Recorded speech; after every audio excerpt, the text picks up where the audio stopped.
After devastating the Caribbean Isles, Hurricane Irma hit Florida with winds and waves more powerful than anything seen in modern history.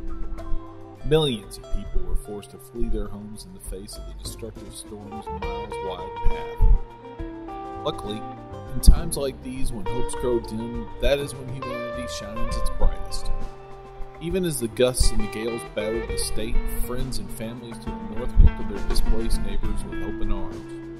Brave men and women of the fire, police, rescue, and utility crews who faced smaller but deadly storms such as this in the past did all they could to stem the loss of life.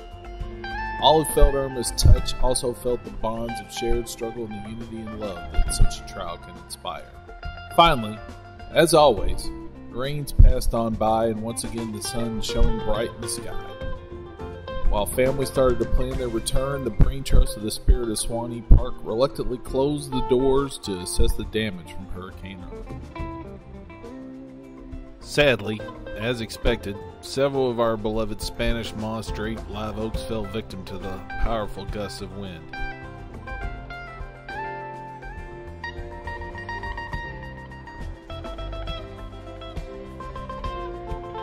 Suwannee's most beloved attractions like the amphitheater, home to countless moments of musical magic, the music hall, the chapel that has helped raise many a hope and prayer, and the many cabins and permanent structures were for the most part spared, though in need of some immediate repair.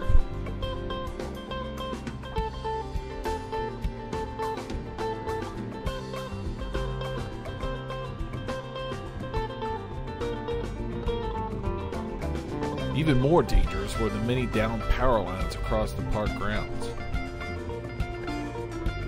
While Suwannee had dodged the worst of Irma, there was clearly a lot of work ahead before the gates could open once again.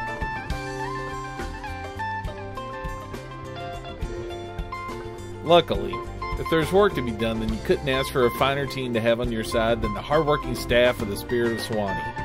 They showed up as soon as they had secured their own homes and went to work across the four corners of the park.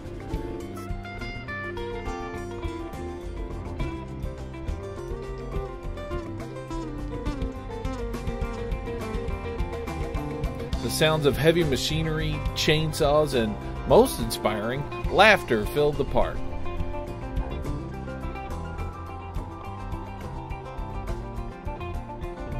Without power, without showers, or any of the basic comforts of home waiting, the staff of the Suwannee still went to work with smiles on their faces and songs in their hearts.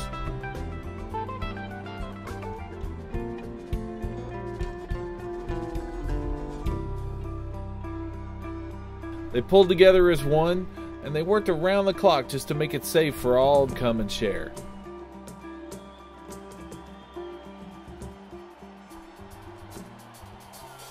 If the electricity hadn't been restored so quickly, it's likely the park could have just ran on the power of the love in the air.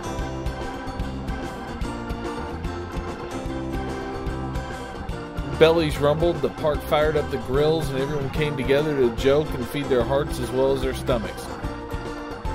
The guidelines that help hold it in place seem to symbolize the love reaching out from so many hearts across the world to their home away from home, way down upon the Suwannee River. Family, be it of blood or by choice, is the heart of Suwannee. If you can, please reach out, honor that promise, and help those affected not just by Irma, but by the everyday struggles of life itself.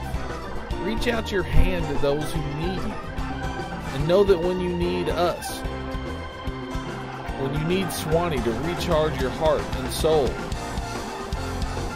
we'll be here, waiting.